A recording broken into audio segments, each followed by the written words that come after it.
What's happening, folks? Welcome to this live stream, non-live stream video, whatever you want to call it, with my good friend Badger. So Badger, Badger and yeah. I are going to be discussing some games we think are awesome that would transfer over well to movies or television. So games that we think are just sitting ripe for an adaptation, basically. So if you're not familiar with myself or with Badger, we both have YouTube channels, obviously, where we mainly kind of review movies. I kind of concentrate on the 4K side of things, reviewing picture quality, and I sometimes deviate into other stuff, unboxings and whatnot. And Badger is your review man. If you haven't checked out Badger's channel already, make sure you do and hit that Thank sub you. button. But we both love games. We're big gamers, hence gaming headsets, and we just thought we'd get together and sit down and have a kind of chat about this. Both millennials, both kind of grew up through the late 90s and through the noughties playing games, still play them to this day.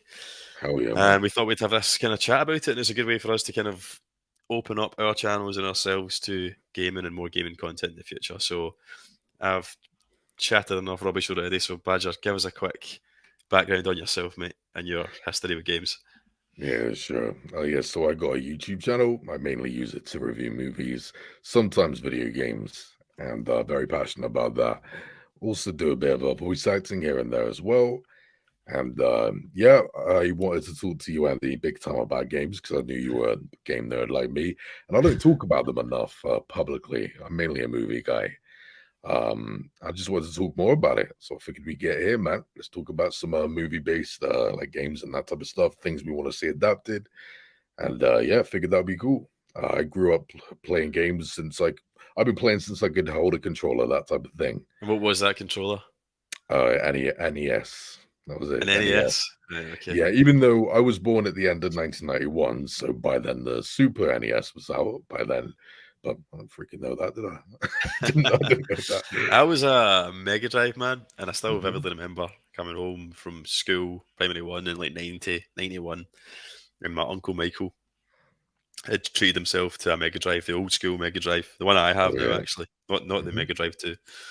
And I came home from school that day, like 3:30, and he was playing Sonic the Hedgehog, obviously the game that you got with the console back then. Oh yes. And Awesome. I think I still had my blazer and my school bag on. I just stood there like for like 20 Like minutes staring at this, like thinking what this is is this? absolutely amazing. And then he was like, "Do you want a shot?" And I was like, "You're damn right, I want a shot."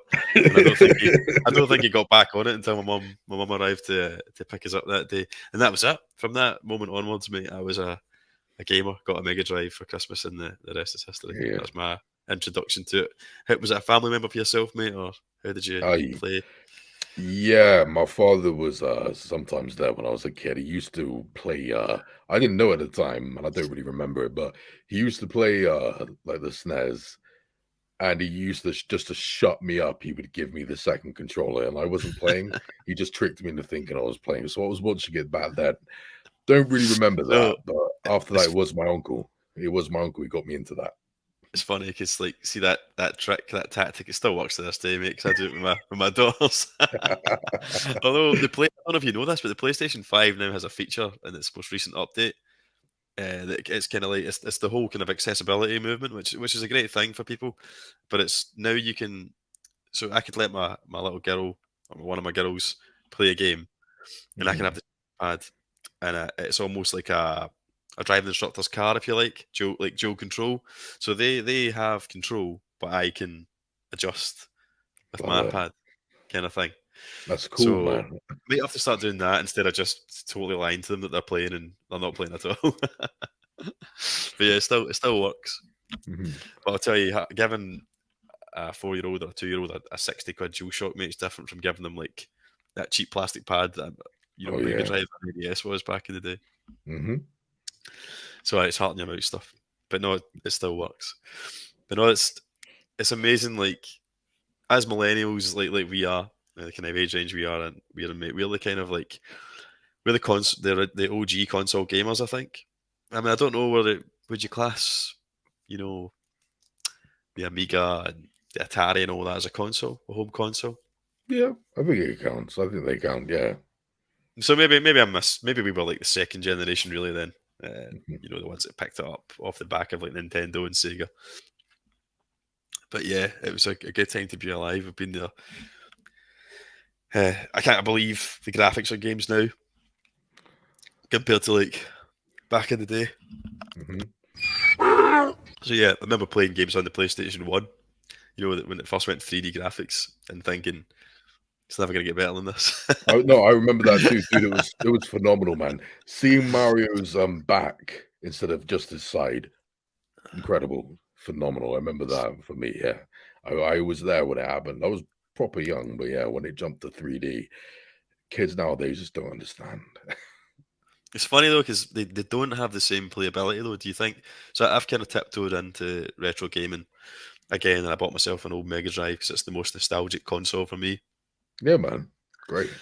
But I loved PlayStation One games. But I think when you go back to them, because you can play some of the PlayStation One games on the PS5 now through the classics catalog, and those early 3D graphics don't hold up, but Of course, well rendered 2D graphics from the 16-bit days of like the Super Nintendo and the Mega Drive still hold up pretty well, and I still find them they do. pretty. I Would agree. do you find that yourself, or Absolutely, absolutely. Stuff like because I was a Super Nintendo kid predominantly. That was my first console. Stuff like Super Mario World 2, Yoshi's Island, and Donkey Kong Country. They just look way better than PlayStation 1 or Nintendo 64. It's just a fact. It's a fact. you did a review on Super Mario, didn't you? The movie. Oh, the movie, yeah, that's right. And I did in the beginning talk about my love for Mario. I went back to my nan's old house, which she lived in That's when I right. was That's 4. right. That's right. Yeah, that's it. Just reliving the good old days. I was celebrating Mario was coming to the big screen because the first time it happened didn't really happen. Didn't happen. Selective memory of that one. That's Hey. a film I used to watch a lot, mate. It was one of those like my nana had a lot of that we used to spend a lot of time with when we were really young. Had a lot of movies recorded off the telly, so it would be Mhm, late 80s, early 90s movies. mhm. Indiana Jones, Last Crusade was one of them. The Turtles movie was one of them from 1990, and Yeah, man. Mario Great shit. Brothers was one of them. So we used to watch it all the time. But when you're a kid, you know nothing. We didn't have Nintendo, Mhm. so I mean, how messed up is that? That probably my kind of introduction to Mario was that movie. How are you able to look back on your childhood and smile? You know It's what I probably mean? why I never went near Mario, like Yeah, at all. that's Throughout. I never hunted it it. down. Jesus Christ. Yeah, you're rest assured if you played Mario back in the day, you wouldn't get Bob Hoskins with a Brooklyn accent. um, but yeah, if you're interested in checking out Baz's video, and it is a good one, having watched Thank it, you. it'll be linked at the bottom of the video by the time we put Appreciate it, this man. all together. So be sure and check that out if you're a Mario fan.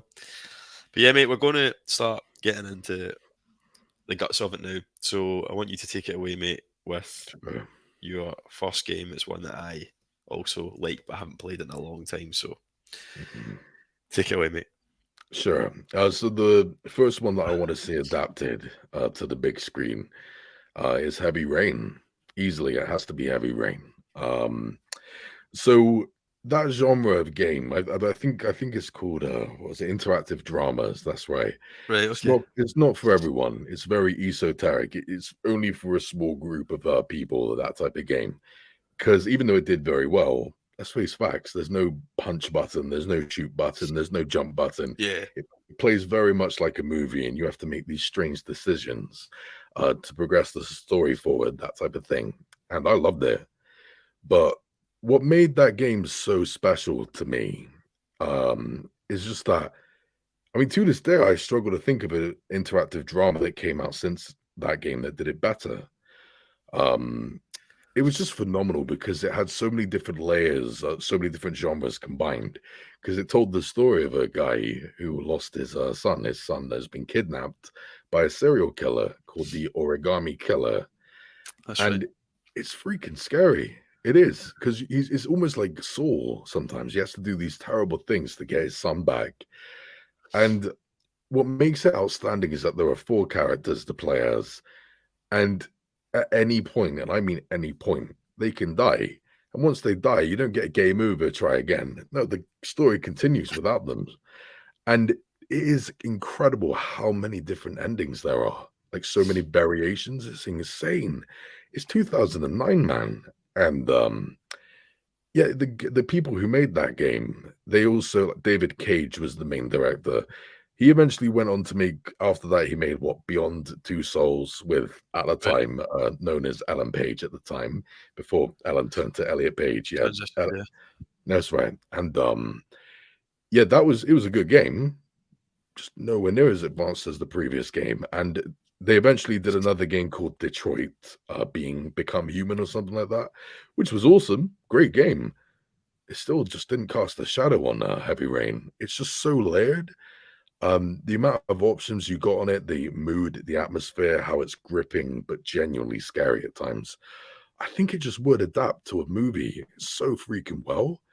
But yeah, the what I also love about the little moments of it, usually in games you can take it for granted. In action games, if your character gets shot, just pick up a health kit, the character's fine. It's not like that in this one. All the wounds are extra realistic. There is this phenomenal scene in the game, and it's one of the best things I've ever seen in a game, ever. A scene where the father, you have to make the choice: do you cut off a piece of your finger to get to get a clue as to where your son is, or do you not? The acting in it is just phenomenal. It's just incredible. Even though you don't see anything too graphic, it's just like, oh, freaking hell. Pascal Langdell, I think that's his name. He gave one of the best performances I've ever seen in a game, playing as Ethan Mars, the main character looking for his son. Ingenious acting. And to think that we all take it for granted, your character getting injured, and now this guy just has to cut off a tip of his finger and they make a big deal out of it. So Yeah. realistic, so grounded, so painful. Incredible.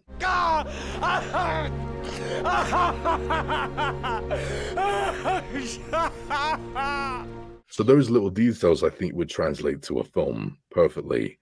But the biggest part of it that I'm still surprised by, the part of it that just has aged to perfection. Let's just face facts. Usually with a mysterious story, once we find out what the reveal is, we find out certain twists. On second watch, certain things can fall apart, right? Like we know what's coming, it's not that interesting. In this case, no. On the second playthrough, I could see the puzzle pieces forming together bit by bit. I couldn't believe I didn't notice them before. The big reveals that are in it, I never could have guessed them. Never. And Yeah. they're satisfying. They're so satisfying. Once you get, it's not one of those cases where the question is more interesting than the answer. Absolutely not. The answer is just as interesting as the question. So clever. I think that's outstanding. Now, there may have been some plot holes, some. Sometimes the serial killer doesn't want to kill you and then he does and he doesn't. It's a bit strange. Which There's is all, probably a product of the fact that it's a game. You know, it has to have that kind of yeah, gameplay loops and the structure, which like a movie wouldn't have to adhere to. So exactly. And there was this, it's pretty bad actually. There is a red herring in there, a major red herring, this awful distraction part. Because your character Ethan Mars suffers some blackouts. It's so pointless, it does not play into the story. It's just a red herring to distract you. Pretty bad. So I admit it has flaws. Who the hell cares about a few cuts compared to the rest of this perfection? This is awesome, man. Such an outstanding game, and I think it would translate to the big screen very well. It would just be a bit hard for the fan base because there's so many different endings, so many different things. yeah, So once the script writer picks one of the paths, it will bug some people, and I'll be bugged yeah. too. I'll be bugged too. I can't actually see. I loved Heavy Rain, mate, and when you mentioned that you were going to discuss it, I was like, awesome, what a pick. And I played it when it originally came out. I was an early adopter of the PS3, so I worked in Blockbuster Video at the time, and there was a big buzz about it. We were trying to market it and get people to pre-order it. So I pre-ordered the PS3. It was my first Blu-ray player and all that. And Yeah, you man. say Heavy Rain came out in 2009, so it wasn't a Mhm. launch title by any means, but it was fairly early in its kind of life cycle. That's where it Um, was. and I remember it got quite a good marketing campaign, if I remember rightly. I think it got It did. advertised on TV and stuff. It was And great.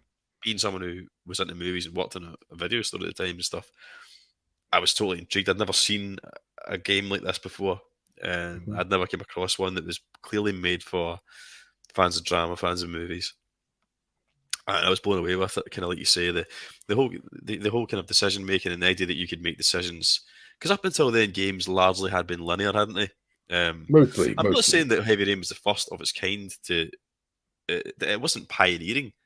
Hmm. I would suggest, but maybe it was. It definitely took bounds forward with like mocap, voice acting, the execution of it. Remarkable, insane, Yeah, incredible. It definitely was not the first of its kind though, because the director David Cage, he made a game for PlayStation 2 I think I know what in you're the going to same say. genre. Yeah, Fahrenheit, Yeah, yeah. I played that as Oh, well. aka Indigo Prophecy. That's what it's called in other countries. I think Ah, right, okay. it's just called Fahrenheit here, Indigo Prophecy everywhere else. And loads of dated features in it, but it blew me away when I was a kid. So it wasn't as much of a novelty to me, Heavy Rain, I mean. But with that being said, Heavy Rain was definitely an improvement, and that's saying something because I loved Fahrenheit. It was incredible. I just remember that you could have being probably quite a youngish adolescent when it came out. I remember you could have sex in Fahrenheit Oh 9/11. Like that yeah, was like totally. That's that was like, horrible. It was so dated. These pixelated yeah, characters rolling with about the with each other.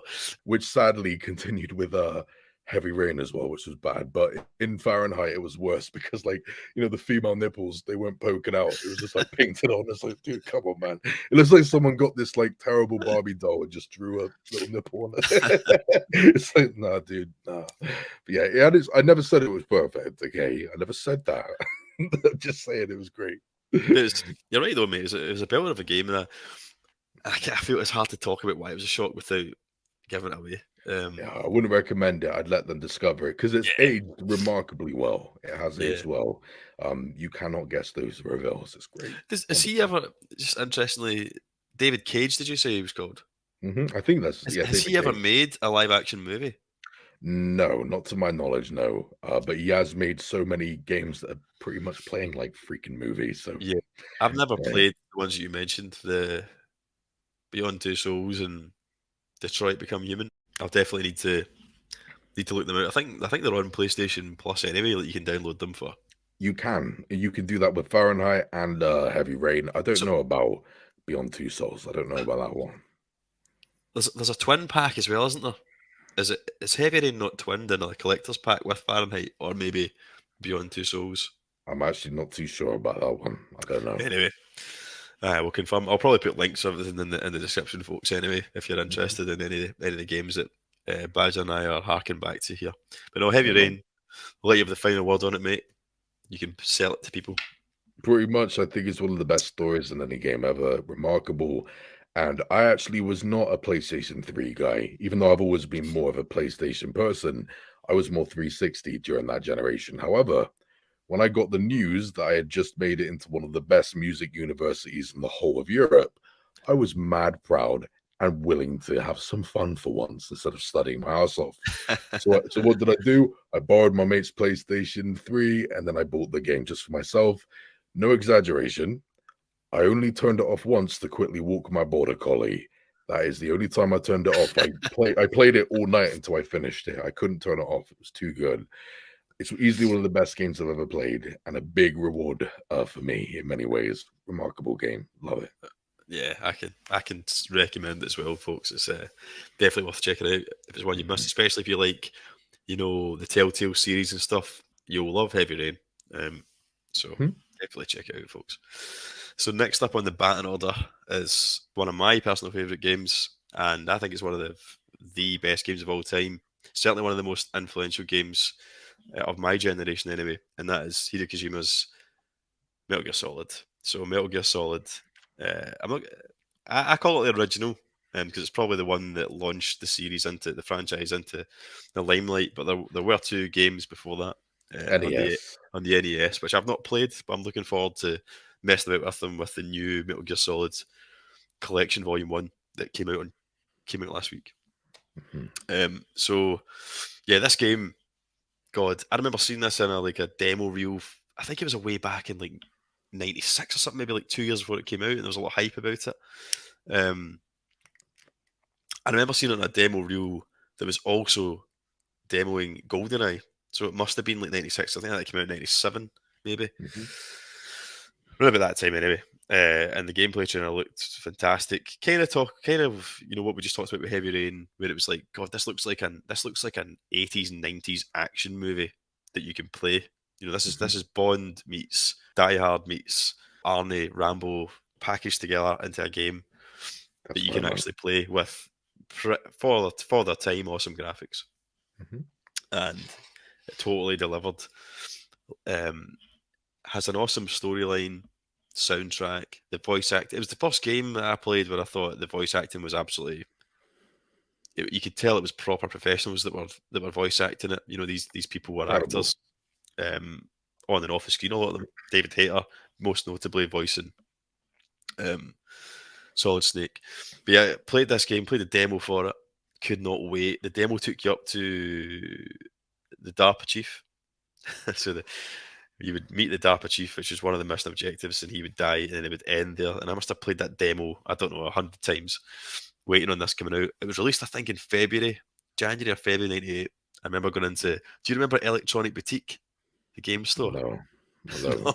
don't. If you're watching this and you remember Electronic Boutique, there was one on their high street. I think it was a national like game shop.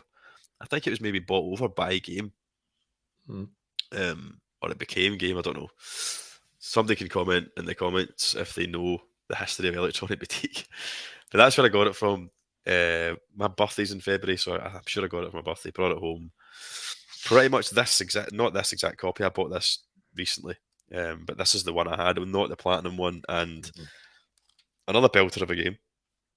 It came complete with the Silent Hill demo, the original Silent Hill Mm. demo, because that's also from Konami. Mhm. Uh, yeah, just what a belter of a game this is. It's so good.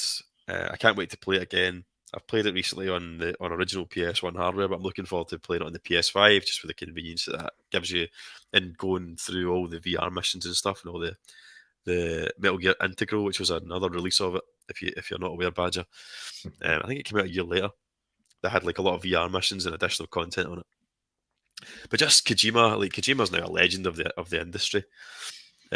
So Changed unique, everything. changed everything. He borrowed a lot. He's a big movie nut himself, and you can see a lot of Hollywood influence in Metal Gear Solid. But it's still Mhm. unique and has that weird Kojima-ness Oh, yeah, of course. that are in all his games. I played Death Stranding recently, which I love. I know that was a bit Marmite, that title, but it's like so Kojima over the back. It's just so weird but great. It's weird but captivating. It's quite an unusual genre, but that's another game. But Metal Gear Solid, absolutely fantastic. Spawned loads of sequels, but the original game is the most kind of coherent, I think, the least wacky, and it would make a fantastic movie or mini series or something. I know Mhm. it's been in production hell for a long time, and Oscar Isaac was linked to play Metal Gear Solid. I think Oscar Isaac's a good actor, but I've always thought that Metal Gear Solid, were they to make it into a movie, that the same actor should play Liquid and Snake. So when he was first cast years ago, I wasn't sure if Oscar Isaac had the chops for that. But then he went and done Moon Knight, where he plays a character with multiple personalities, and he uses different accents, an English accent, an American accent. And I thought, do you know what? I don't know if that's the intention with the Metal Gear movie, but if they do go down that route, Oscar Isaac's Mhm. more than capable of doing it. Yeah, Back in the day, I think Hugh Jackman would have made a good Solid Snake back in the day. yeah, definitely. I think Clint Eastwood, like, I know he was too old by the time the game was even conceived, but I definitely think like Clint Eastwood's been an inspiration almost for Mhm. uh, Snake, and Mhm. I'm not sure if David Hayter maybe channeled a wee bit of Eastwood when he was voicing him. But yeah, Jackman would have been great. Kurt Russell would have been great because, let's face it, he's called Solid Snake. He's heavily influenced by John Carpenter and Snake Plissken, man. Escape from New York. I mean, if you've seen Escape from New York, it's not a million miles away. The plot, there's similarities in it, and that he has to Eye go to an patch. island. Yeah, the eye patch. He has to go to an island and infiltrate it and extract. That's the original mission, which is the plot basically to Escape from LA. I Even didn't with say the that whole one. like Escape from LA gets a lot of shit, but it's actually alright. If you like Carpenter and you like the character, it's still good fun to see Snake Plissken do his thing again, Kurt Russell. But in that movie, he actually uses a submersible to get into like Oh, dystopian LA. And believe it or not, the graphics in the game are better than were in the '96 Hollywood movie. But I think that's just a clean rip. Like Kojima's just taken that from, or at least the submersible entry yeah. from Bond and from that movie and stuff. So I think Kurt Russell would have been an awesome casting, but he, again, aged out. But maybe he could appear as like maybe he'd be a great boss. Well, If Metal Gear Solid 4 had an older Snake, so maybe you have an older actor. maybe it just Maybe. I think they'd be silly not to go with the original story from Oh, the Shadow Moses Island of storyline, course. because I just think it's the most complete and the easiest one to adapt. But what's your thoughts on Metal Gear, mate? Was it as influential for you as it was for me? Um, Not at all, but that's not because I have any complaints with it at all. So I missed out on it, but I'm happy that I did catch on with it and have fun with it. So essentially, I was 8 years old when I played the demo of it. My good friend had it on demo. We played it. I was mesmerized because it had features that I had never seen in the game before. The AI in it for the time, Yeah. outstanding. The AI could actually see your footsteps in the snow. Whose footsteps are these? And get looking for your character. That was a big Huh? deal back then, man. That's crazy. That's how Just a far we've box. come. Yeah, just a box, yeah. And also you could like wall hug and then start knocking the wall. What's that noise? And they go looking for What you. was that noise? Incredible, incredible. Like, people could take it for granted now, but at the time, it had never been done before. It's mind-blowing. Um, You're right, mate. so Yeah, it is easy to take that because so many, like it really launched the stealth action genre, and so so many completely. other games have tried it and done well with it. Like Siphon Filter was a big one. Like that's a game that I Mhm. loved, which was definitely a Metal Gear Mm, copy, yeah, well, bit more totally action was. orientated. But I only played that one a little bit, but I could tell that just from playing the demo when I was a kid off Metal Gear. But yeah, I sadly didn't get the opportunity to continue playing it, and I wish I did because I would have adored it. But when I finally did play it, it would have been 2013, 2014 when I finally played Metal Gear Solid 1. That is the only one I've properly played. The only one I properly played it. And despite the fact it was dated and I had no nostalgic value, like invested in it, I was still like, Jesus Christ, this is mental. Like Psycho Mantis, like how clever is that? That is more than intelligent, man. He actually can read the game. He says, I'm going to read your mind. And he reads out your memory cards. Like the what? game. I can't read you. Or yeah, how is it you beat him? You had to pull out the So controller you and had put to it. plug your controller into port two, which acted as though like so then you were fooling him that you couldn't anticipate the moves because it wasn't Exactly. in the default slot. And if you had your It's so memory card wild. plugged in, Who thinks of that? he would read out what you've been playing as a kind of like as though he And knew you was in your head. he was going to move your controller. Put the controller on So the floor. I'm gonna move it. And then you and it put would it on the floor and it starts vibrating and moving. Now that is incredible fourth wall breaking. That is beyond innovative. How the hell did they think of that at a time? When I discovered that in my early 20s, this would have been like 2013, 14. I was like, I can't believe this was done back then. I wish I didn't miss out on it. It's incredible stuff, so intelligent. And the last like 20, 30 minutes of that game, just oh, it's epic. unbelievable. It's like Yeah, proper, yeah. it's just great, man. I was like, I want to see that turn into a film. I'm not the biggest fan of it, but I want to see it turn into a film. And I also want them to do a full-blown remake of it as well. They're doing that with Yeah, Metal Gear Solid 3. They are. Dude, just do the first two and then the third one. Why skip out on the first two? So silly. I've got a funny feeling that is what's in the post, I hope so. and they're taking their cues from Capcom with I their hope Resident so. Evil remakes, and all they're doing is they've just decided to do it in like timeline order. So it would make Yeah. sense to start with Snake Eater because that's the kind of origin story of Boss Yeah, and that stuff. was in the 60s, right? Metal Gear Solid Yeah. 3, 60s. Yeah, there we go. I played the So demo of that. I thought that was cool. yes, they're awesome. And I played the original three, shall we say? Again, excluding the older titles. The first one. Sons of Liberty, the second one, and Snake Eater were very much my era, and I loved them. To, I'm really looking forward. I'm actually getting the game tomorrow, the PS5 collection, and I'm going Good to man. play through them all again. So I'm really looking forward to doing 2 and 3 because I can't remember them as Okay, well as I well. remember one, but I'm still going to enjoy the hell out of playing the first one for the 13th millionth time. Good And it's got a man. whole new. I'm a bit of a trophy collector, so I'm really looking forward to doing the now for the first time. The old game has like trophies and a platinum trophy and all that, so Yeah, man. That's nice, that'll be man. good fun.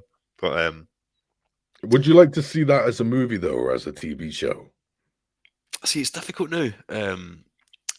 It's all video games tend to be, because they're trying to give the player value for money. Um, their storylines are quite stretched out, aren't they? Which would mean you would have to exact. It's good that you brought that up because I was actually in my head going to mention that. You're like Psycho Mantis, mate. I'm going to change my headset. My headset to port two. What? I can't read you. Yeah, so you read my mind there, mate. Anyway, yeah. So that like Spider-Man 2. Have you finished it? No, yeah, I'm halfway through it Right, and I'm I bloody finished adoring it it. because I've got no life, and I have no qualms about staying up to 3 in the morning. I've been off my work for the last week, so I've just been staying up late and I've just blitzed it. I did it in 5 days, platinum. Do it, man. Like, Have fun with that, man. ridiculous. It's But I had great. an absolute ball with it, and I'm not going to spoil it for anyone. However, Mhm. excellent storyline, but it's about 4 movies worth in one storyline. It's What crazy. happens, and that's kind of a bit like what Metal Gear and most narrative-driven cinematic games are like as well. There's too much because they know that you can play it for 30, 40 hours to get the full storyline, so they can take their time. So if you want to be really faithful to the story, then probably something longer suits, like a TV show or a limited series or stuff. But you could truncate it, much like the way like I think The Last of Us has been hugely successful from HBO. So, Mhm, and that's got a similar storyline that's quite long, and mhm. I think we're all in agreement that the limited series was the way forward with it Oh my goodness, yeah. Remarkable thing. over trying to do a movie. So maybe it would be better as a Mhm, series. Maybe it'd be more marketable as well, to studios to do it as a streaming show rather than a theatrical release. mhm. But yeah, Metal Gear Solid, absolutely awesome. Another like fourth wall breaking thing that was ahead of its time, mate. Just as soon as I've got it, was that at one point in the game you have to contact Meryl, who's like an agent who's planted inside, and there's a just for people who haven't played it, when you press like the select button, there's a codec screen, and you can put in the frequency and you dial the various people that you need help from throughout the mission. And the Colonel tells you that you need to contact Meryl, and you'll find her frequency on the back of the CD case, right? And I remember I had the official game, but because I wasn't in a fourth wall breaking mindset, I was looking through my in-game inventory trying to find this CD case. I'm like, what the fuck is he talking Incredible. about? But it was on the actual. So there's a screenshot of you talking to Yep. Meryl on the back of the box. I can still remember it off heart. It's 140.15. Yeah. Uh, So clever. just amazing. And apparently, to give you the full Metal Gear experience in the new one, they've they've got around it somehow by I don't know if it's on the back of the physical copy, but if you get the digital one, there's like a it's the same with the Psycho Mantis thing. Apparently, there's like a phony in-game menu where you can change what control port Love you're it. in and memory Cool, card and all man. that kind of thing, so that you That's still get great. that experience. But no, Great, Metal man. Gear, absolutely superb. I really hope it does see the big screen, and I really hope that they get David Hayter involved because I don't like that they changed to Kiefer Sutherland towards the end. Really Mhm. iconic voice and actor in his own right, but by the time Metal Gear 5 came around, it's David Hayter or nothing for me. That actually put me off playing 5 because the minute he Oh, opened his yeah. mouth, I was like, "That's not my Snake. It's not Snake. Snake is David Hayter. Like he's got a very distinct way of speaking. It's a bit like Kevin Conroy doing Batman. Other people have Oh, been yeah. good at it and animated, but Conroy was the greatest, the most, identifiable. But anyway, I'm totally gushing about Metal Gear.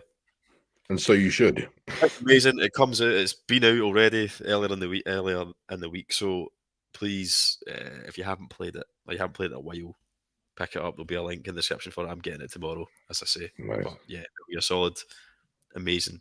Let's get it made Mhm. as a movie. So it's Shadow of the Colossus next, mate. So Yeah. Shadow of the Colossus is one of the most unbelievable experiences I've ever had with a game. It's so bizarre, so unique that I just don't know how to describe it. I was dying to play it when I was a kid. I played the demo way too much. But when I did play it, finally, it was nothing's compared to it. I have not had a better gaming experience since back then. 2006 it was when I was playing it. I haven't had a better experience than it. It's just incredible. It's a strange. It's almost like a Studio Ghibli movie, almost like in a game at least. Almost. What makes it special is that it does have a deep story, but so much of the story is missing. It purposely does not tell you many things. Yep. You're just playing as a man who wants to bring back his dead girlfriend who was sacrificed. He goes to a forbidden land where he's not supposed to go, and he's told by this god called Dormin that if you want to bring her back to life, you need to seek out and kill these 16 colossi, these big giant hulking monsters that you have to kill. Now, the thing is that as you play it, you're told that it might not work. It might not work, so you never know how it's going to go. But the whole game is miserable. It's just this really slow-paced, quiet game where you're on your horse, maneuvering around this giant empty world, seeking out these boss battles to kill. The boss battles are big and epic and crazy, but I don't know about you, man, but it just hurt me as I played it. I felt bad for these monsters because Mate, they're not evil. They're not you evil. stole you stole my line, like, Oh because yeah, that's exactly. So I played it recently, folks. I hadn't played it on PS2, missed it on PS3, and it was part of like it was included in my subscription.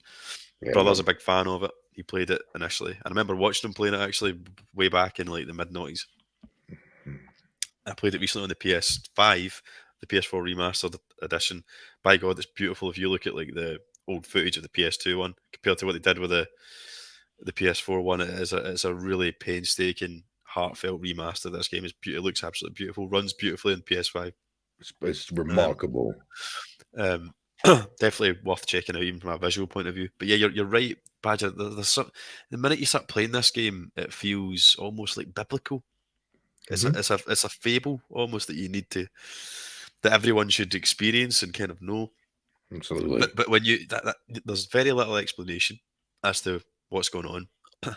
It's all done visually. There's very little dialogue in the game. Um, you have to kind of work it all out as you go. It's a kind of you early on get the idea that it's a land of the giants, forbidden land kind of thing. But Mhm. there's so many different sections of it, kind of flora and fauna changes, old remnant castles that are fallen down, no longer there. It's kind of like a civilization. It's as if it's been a grand civilization that's been, for unknown reasons, Mhm.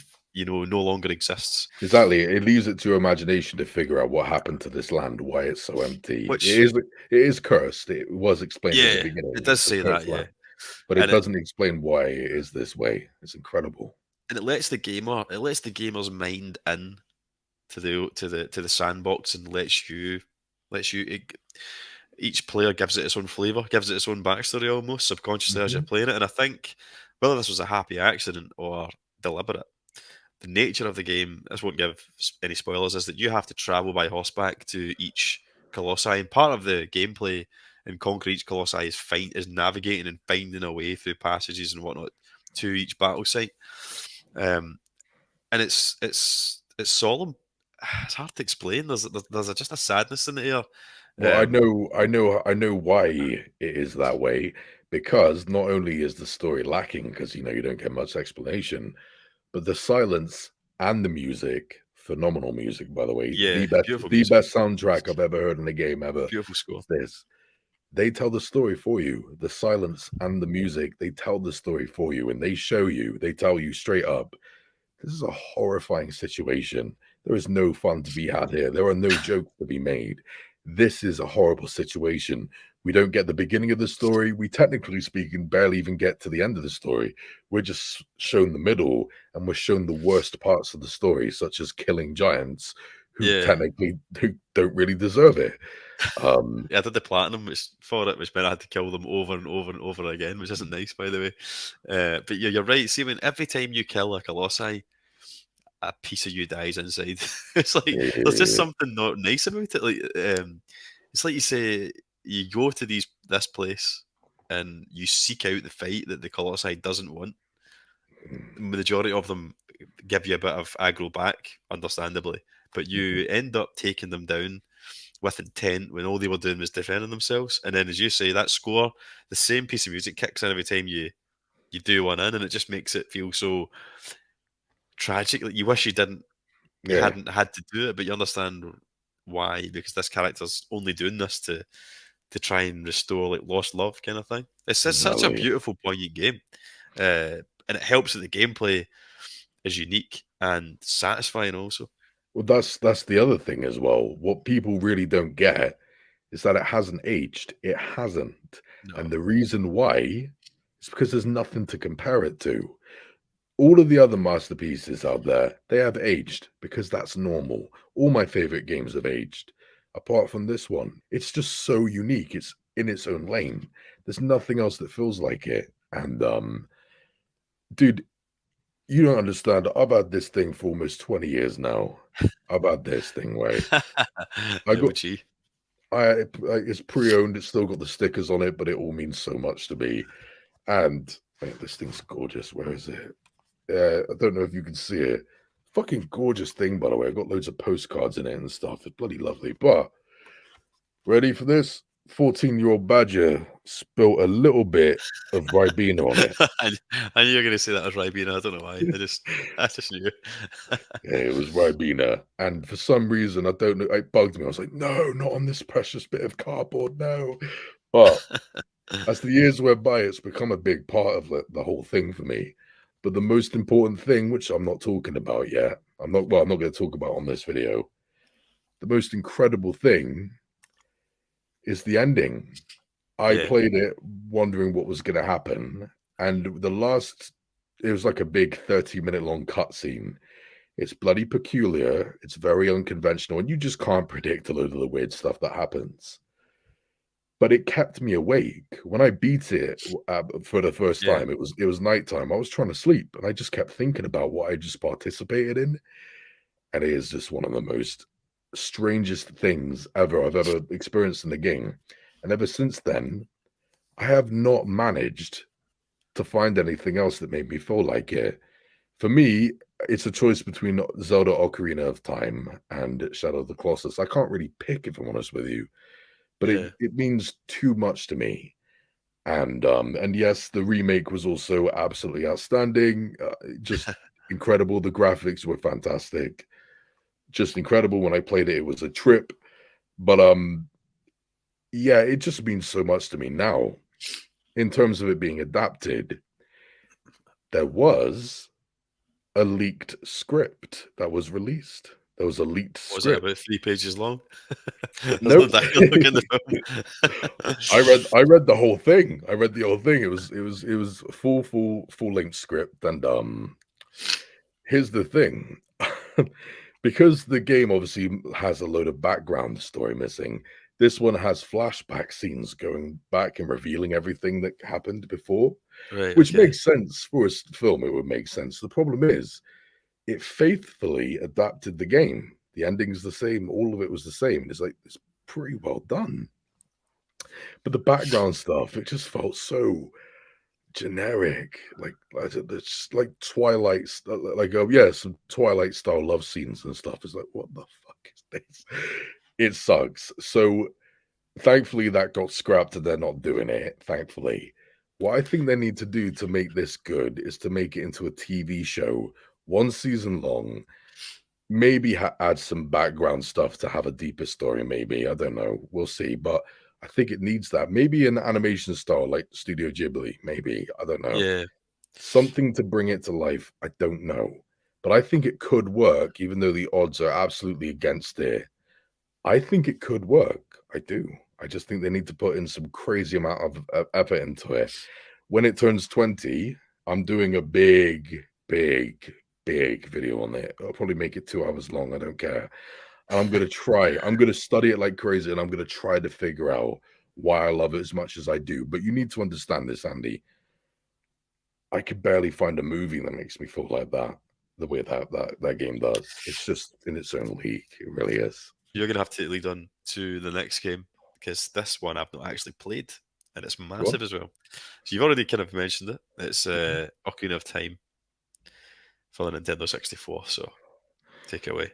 When that game turns 30, which will be in about 5 odd years, I'll do a big ass review of that one as well.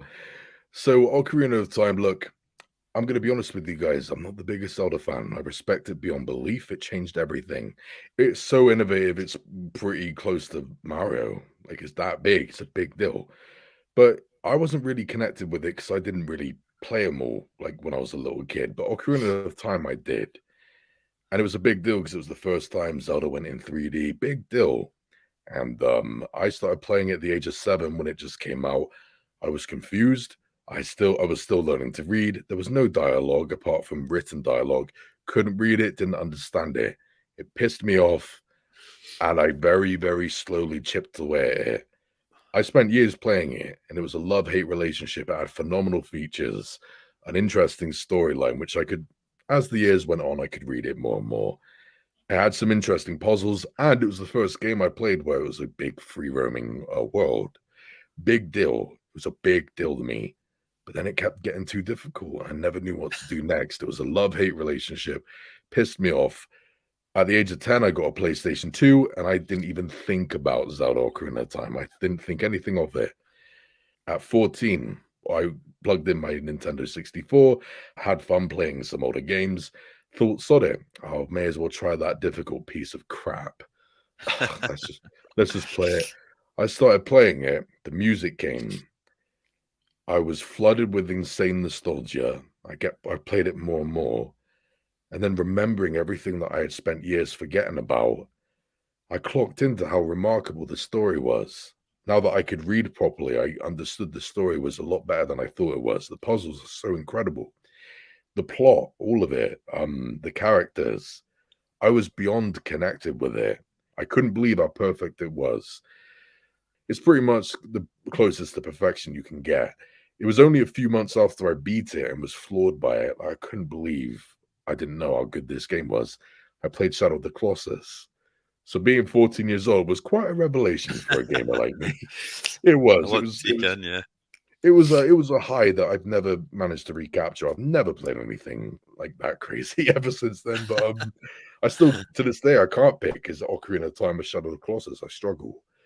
But that is just due to my nostalgic bias. That's the one that I want to see get transformed into a movie. And I think the best bet would be to split it up into a trilogy.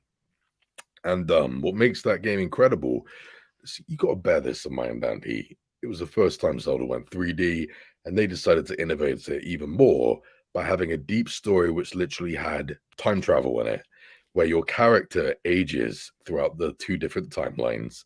And on top of that, you had to solve puzzles with time travel. You go to one part of the map, Ah, oh, you can't go there, but then you got to go back in time, edit the map so that way when you go back to the future, oh, look, it's that'll not be. there. They need to do that in a film. So yeah, due to bias, I would say Ocarina of Time is the one that I want translated to the big screen the most. We'll see what happens. We'll see. But it will be difficult, but I want to see it done. I want to. I think I don't know the storyline, so it's hard for me to comment on what would be the best way to adapt it. Mhm. But surely, off the success of, I mean, what did Super Mario Bros. A Gross? billion. A It, it, billion, I it think. burst the billion, didn't it? So Hmm. surely Nintendo have got to be looking at other IPs, and Yeah, like, man. and the most obvious protocol next would be Zelda, wouldn't it? Yeah, that would be it would be different though. Not just because the games were different, but the thing is, Mario never had a big, deep story. And even though I was a big fan of that movie, I still got bugged in the last act. I thought it rushed through things too much. And I know what you said. I remember you commented on my video and said, yeah, it's probably for the kids because of their short attention span. Good point, and you're right. Thing is, though, is that any Zelda film cannot do that. They are all very long stories. They cannot be disrespected by being cut down to an hour, 20 minutes long. 2 hours almost feels too short for one movie. They need to take their time with it. Let that story breathe. They need to. Otherwise, there's no point in doing it. Just don't bother. Don't bother doing it. Otherwise, No, I'd like to see it, mate. And I think what's good about any adaptation any extension of any IP is that it reinvigorates public interest in it, doesn't it? So I know, Yeah, like, man. I didn't really play Mario too much as a kid, but Mario was so massive that you couldn't not play it, even though I was a Sega kid, not by choice, Hmm. just because that's the way the dice fell for me. I played Mario at other people's houses, I played it at youth clubs where they would have a console set up, so there's no Yeah, man. escaping it. But when Hmm. I went and seen Super Mario Brothers with my wee cousin, actually, it made me want to go and play. I wanted to go and seek out Mario and play it, and if it's doing that for me, it must be doing that for others. So I think that's what would be good about Zelda as well, as it would maybe just blast it into the. It's Yeah, already man. it's already got a very good strong footprint and community awareness, if you like, within the gaming community with the new Hmm. titles that came out. But a movie or an adaptation just throws it out to more casual gamers as well, which can only be a good thing. Absolutely. So from cute little elves and green pointy hats to the pretty brutal franchise of Max Payne. Man, what a game when that came out. It was fresh off the back of the Matrix movies. Remember seeing the demo for it, footage for it, and like, it was like, oh my god, someone's put bullet time. Someone's put bullet time in your hands so you can play bullet time. You can jump about and fire guns with two hands, John Woo style. And it didn't disappoint. It's probably not aged great, the graphics these days, the original one, but And the gameplay is so repetitive as well. yeah, it's But just diving out over, like, dive from pavement to pavement, shoot the people in slow motion. But story was remarkable, and that's why it must be adapted. It uh, has to be. it also had the whole graphic novel style, which was a cool. They didn't back then. Everyone was doing full motion video. Everyone was doing cutscenes. They were Yeah, broke. That's why. is that why? I was. But They it were totally broke. worked though. It worked.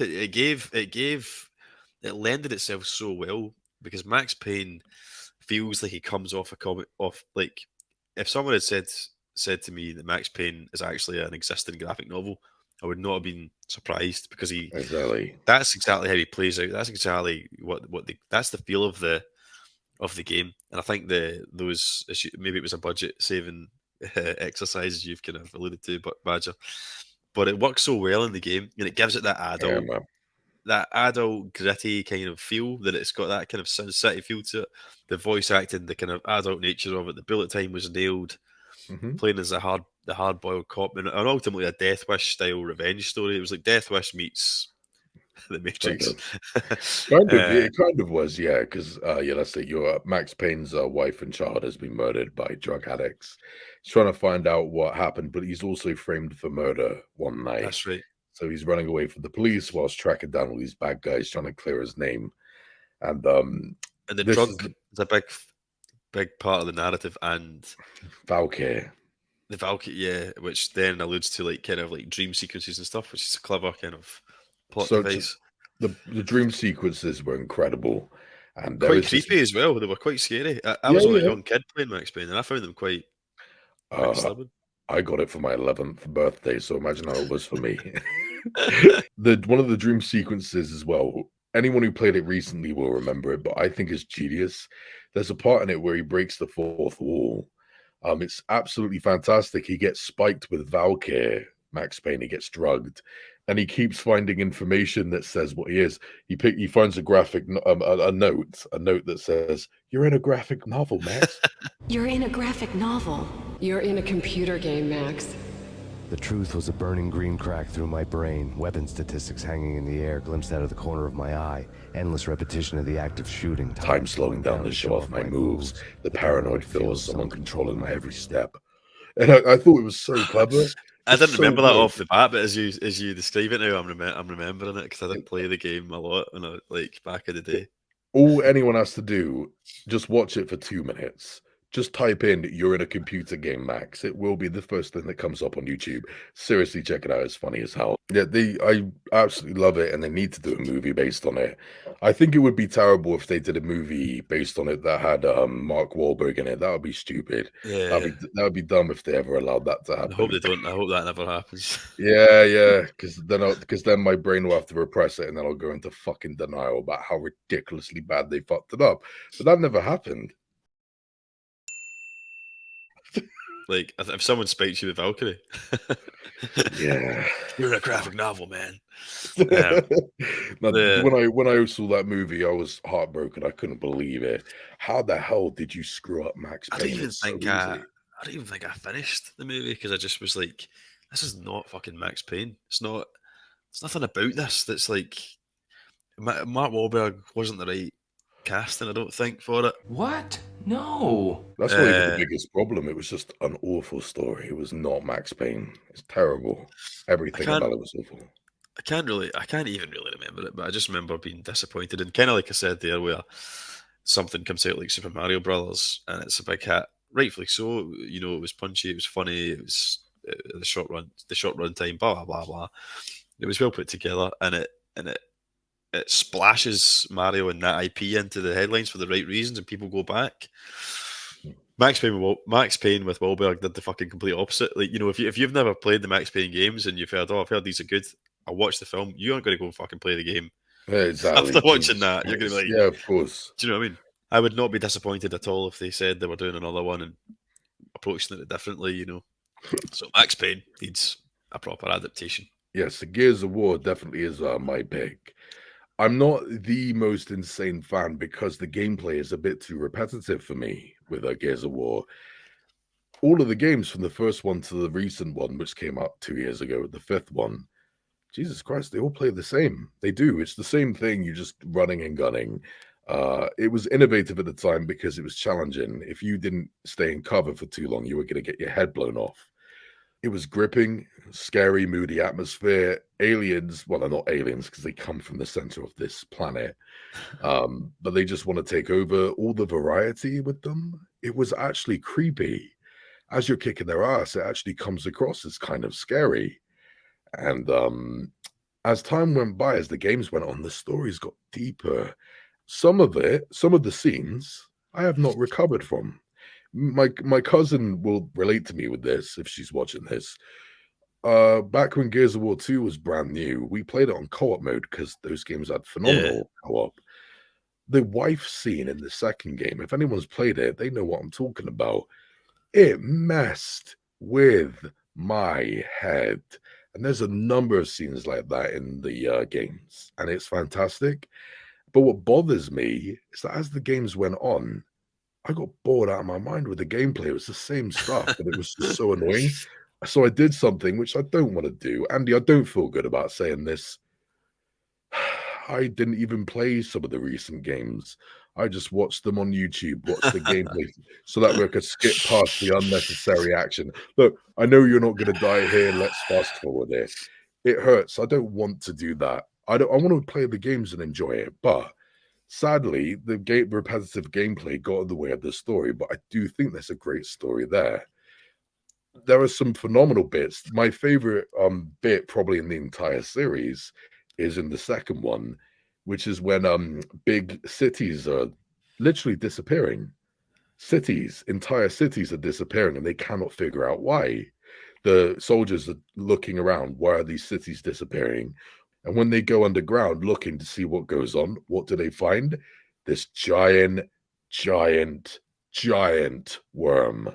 And it's been sent by the aliens to sink cities. And it's a great line. They're sinking cities with a giant worm. They're sinking cities with a giant worm.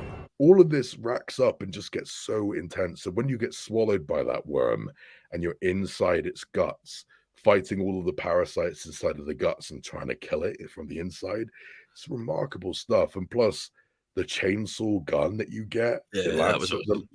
the Lancer, I think it's called. Remarkable. That's one of the few things that can turn me into a gorehound. If you want to take over my planet, come here. That's the shit right there. But my favorite thing about it easily is the voice acting, and this is where the adaptation element comes in. Apparently, they're doing a movie based on it and a TV show, which sounds really okay. Sounds odd. But anyway, I would personally prefer a TV show to pack in loads of story. But I'm saying it right now. I don't care. I will fight anyone to the death on this. I don't care. They need to make this an animation, like CGI animation style thing. They have to. Why? because the voice actors in my mind are irreplaceable. Namely, my personal hero, John DiMaggio. John DiMaggio also played as Bender from Futurama. He also played as the main character Marcus Phoenix in Gears of War. He can change his voice to something insane. And me, because I do voice acting, I am inspired by him, but I'm nowhere near as good as him when it comes to changing my voice. Because one way or the other, I do somewhat still sound like myself. Him, he can just move his voice all over the place and make it work. I don't know how he does a voice like Bender, and then out of the blue, you feel that? That's from Dom and everyone else you've killed, you bitch. I don't know how he changes his voice the way he does, but he's a genius. And the most important thing a voice actor can do is not change their voice. No. It's acting. To get the emotion of it across, isn't it? Like, Exactly. That's number one. He did it faultlessly. He cannot be replaced. And if I see a big muscle-bound actor trying to imitate his voice, I'm gonna go nuts. They need to do it in animation form. They have to if they're gonna do it. As far as I'm concerned, Gears of War is pretty much top tier what I want to see translated, because I want that story without that mind-numbing gameplay. I'm a fan of that story, man. I'm a fan. You know, Gears of War for me, as I said to you off camera before, like I had a brief fling with the 360 just because I kept getting the yellow light of death on my PS3. So I got fed up of going through that process with the PS3 and jumped ship to the 360 briefly. At that point where Xbox was kind of running supreme anyway, and they had some great stuff, you know, like the Halo series, the Gears of War and all that. Anyway, me and my mate Scott used to play, it was our thing. It's like what you said, the co-op was brilliant in Gears of War. I used to drink a lot of Jack Daniels whilst playing Gears of War with him, so I can't actually remember any of it. I don't. You're talking about this great story. It probably did have a great story, but you know that way when you're playing with a mate and you're drinking, maybe the repetitiveness of the gameplay melts into the background a little bit, and you just enjoy the co-op experience. And I'm sure I was enjoying the storyline, but it was more just about sitting with him on the drink. That's great. But no, Gears of War was awesome, and I would definitely be there. That's right up my street. Is Dave Bautista not linked to Gears of War, or is he not? Is he not came out and publicly said? I don't know. That he wants cast. That he's a fan of the series. He would be perfect for it. He would be. But maybe he's a little bit too old now. Obviously, I'm not talking crap about him. He's mid-50s, and just his pinky would beat me up, let alone the rest of him. I'm not talking crap about him, but I will say this: Gears of War 4 and 5 has Marcus Phoenix a lot older. That 4 and 5 passed the torch down to the younger generation. It's Marcus's son. He's now older with a big grey beard and stuff. It's great, and I love it. So I think around Dave Bautista's age, it should be like that. You know what I mean? It should be him getting older. So maybe that would be like younger and then older. At least that's just my nerdy fan brain working there. But I think it would be cooler to have a younger person wait till they get older and do it. But that's only if they don't use the CGI method, which I want them to. But Gears of War, there's hardly anything I want more, adapted more than that game. It means a lot to me. Hey guys, it's Badger here, just editing the video, and I wanted to add this quick little bit here. Considering that we're talking about Gears of War being adapted to a film, if they do choose to make it live action, can we please get George Tyrus Murdoch as Marcus Phoenix? Because, he's born for the role. Right, on to the next game, Badger, which is probably maybe next to Mortal Kombat. And I would say this game's worse than Mortal Kombat when it comes to like censorship and stuff. And I'm in trouble here. Mortal Kombat will be the one that's remembered because it was kind of the first to like get mums and dads hot and bothered about violence in video games.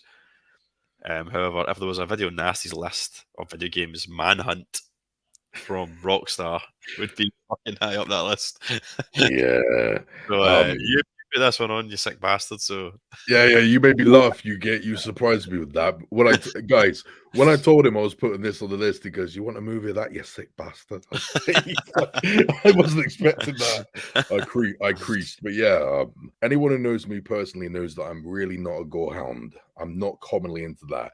Violence and gore have their place in certain genres, and I support it. Sometimes in movies it can be fun, like Crank and Deadpool. It's fun, and you need that violence there. It's great.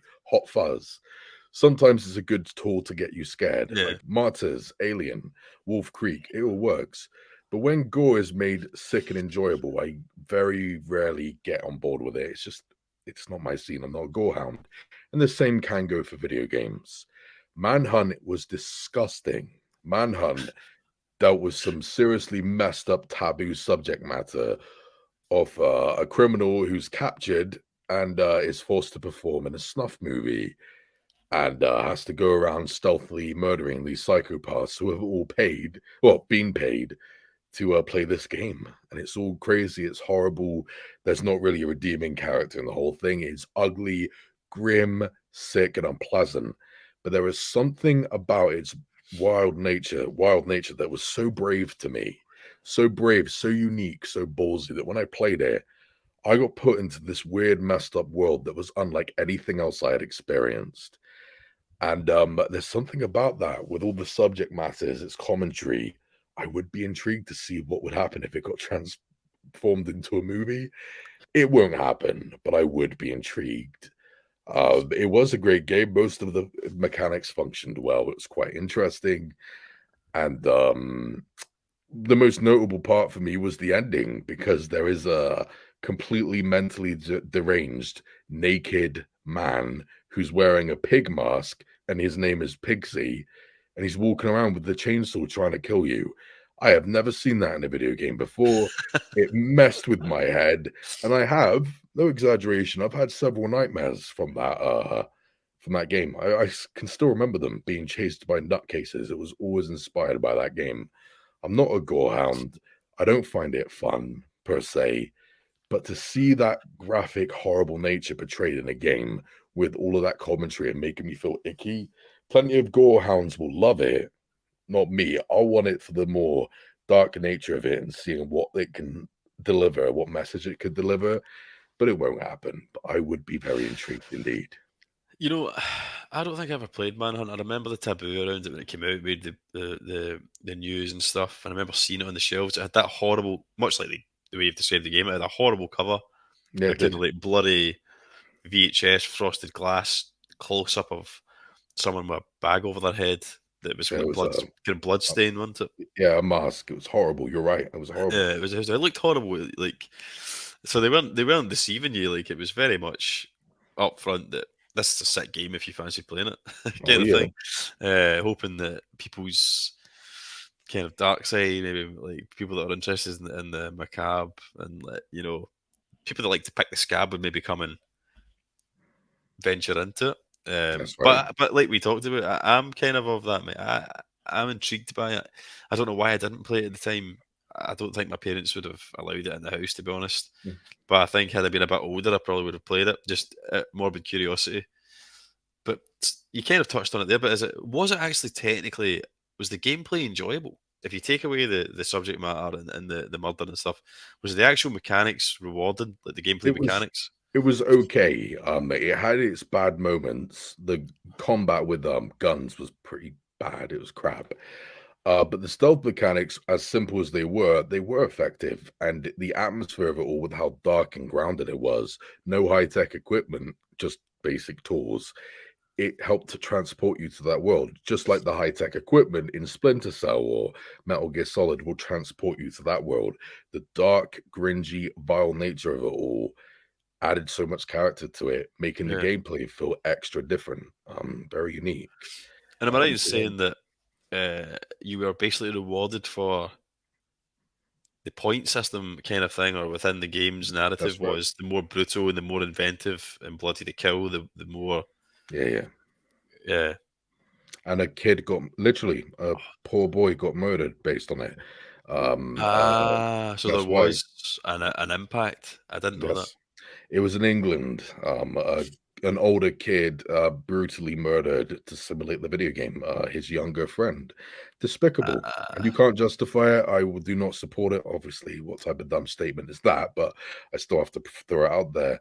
My heart goes out to the family. That is as an empathetic guy, that's not fun to hear. That's not fun to hear. I think that's what's difficult. It's all, like you say, it's obviously tragic. Nobody wants that. But it's hard. I think the reason stuff like that happens is because probably, I mean, when did Manhunt come out? The early noughties? Maybe Yeah, even late. 2003 or three. I even think then, although you'd had Mortal Kombat, you'd had Metal Gear, you'd had Silent Hill, you'd had Resident Evil, you'd had all that. Like people, censorship was still slack. I think with parenting when it came to video games, people still think video games are for kids, and anything that's made, any video game that's made, will be absolutely fine, even if it's Mortal Kombat. Yeah. You know, they'll do their due diligence and make sure it's not too corrupting. But it's like any other medium. Video games, maybe it's still an entertainment genre, especially now as well. It's not aimed at kids. You know, like and games are now certified responsibly. Depending on their content. And it's like cartoons. It's like cartoons or anime or that people like. It's maybe the same misconception that like, because something's animated, it should be flowery and it should be kid safe. No, not at all. It's just another medium to express art. And if someone wants to take animation and make it all uber violent, like Japanese anime is a good example of that, manga and stuff. Oh yeah. And that's not that you wouldn't show that to kids, but some people are naive and I think that's the problem. Like if a film came out called Manhunt back in 2003, and it said on the back of the box, this is about a guy who thinks he's a snuff movie and he's going about brutally killing blah blah blah blah blah. If you presented it as a game and as a movie to parents, I guarantee a much higher percentage of parents would say absolutely no way are they watching that film. But less so when it came to you can play that game though because it's a game. Yep. Exactly. Do you know what I mean? So Of I course think there's not, an element completely. of that. I think there's an element of that. I'm not blaming the parents or anyone involved in the pipeline, but I can kind of understand how it happened because there would have been kids playing that game that just should not have been playing it, even though it would have been certificated appropriately. It was. And then people just argue why they make it. Like, why did they make that game? They should never have made it in the first place. I don't agree with that. Everything you say, and I can't really add much to it. You're stealing my thunder. I agree with you through and through. No. And it's why Manhunt, I'll say it dead quick so we're running out of time. It's why Manhunt 2 was banned in several countries. Manhunt 2 came out in 2007. I have not played it yet, but it was way worse. Oh, was it? Way worse. And it's why not only was it banned in many countries, but when England and America got it, they censored loads of the violence. Every time you're performing an execution, the camera purposely distorts the image. It pissed off many people just because of how weird it looked. But it's horrible. Testicles being removed and everything. Despicable. I bet he wants to play at least the first one just to kind of experience it so that I can be a bit more, if it comes up in conversation and kind of just understand that as a kind of historical title. It's on PlayStation Plus. You can go and get it. Is it? Mm-hmm. Right now, you can play it on your PS5. I'm getting straight on this after that. You sick bastard. No, I'm calling you a sick bastard. Watch this. I'll be popping the platinum for it. Anyway, go on, man. What's the next bad boy? Right, okay. We're on to the last one we're going to cover today, and it's a massive IP, massive franchise. It's one that I think you're more familiar with than me, Badger. So I'll let you take it away. Easily the thing I want to see adapted the most. I know there's talks of it happening, but it needs to be done in TV show form. It has to be, as far as I'm concerned, to get that great story perfectly translated to the screen. Red Dead Redemption 1 and 2, baby. Absolutely. If they are going to do it in real life without CGI, they need to do Red Dead Redemption 2 first and then Red Dead Redemption 1. because Red Dead Redemption 2 is a prequel. So if the actors are going to age in real life, I think you should shoot it in reverse. At least those are my thoughts. But Red Dead Redemption is not only an outstanding, 1 and 2, they're not only outstanding because the wide open big worlds, living like cowboys with so much insane variety. Like, it's just insane. Those worlds are lived in. But the story is painful. The story has some truly emotional beats. That's just fantastic. The first one, Red Dead Redemption 1, the ending I still haven't gotten over.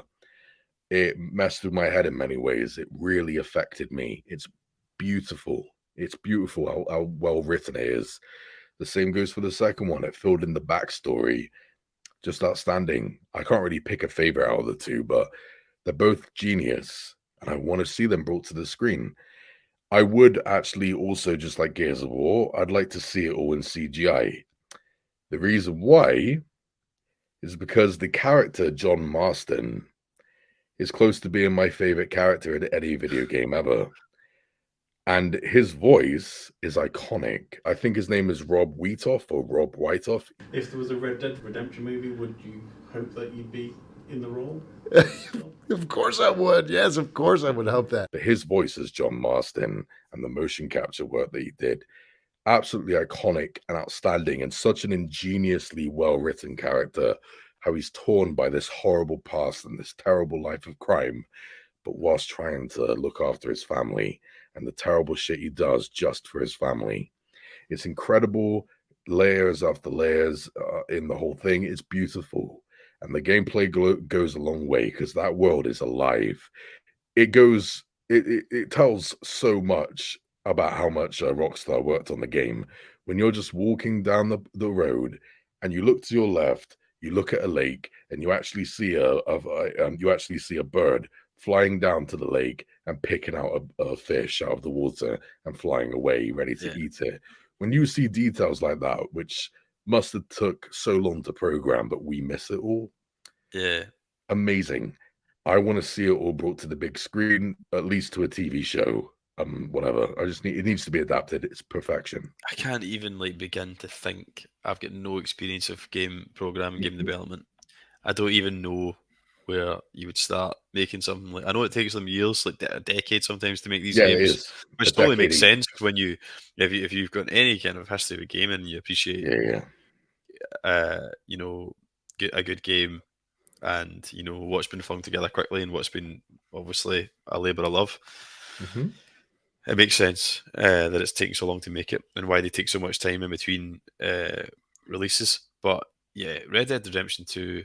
So I haven't played Red Dead Redemption. I must have played it, but I've definitely not played it enough. I can't even say for certain if I've finished it. But I did play a lot of Red Dead Redemption 2. And I played the original Red Dead Revolver. But again, can't remember it, but I definitely finished that one. I never played that one.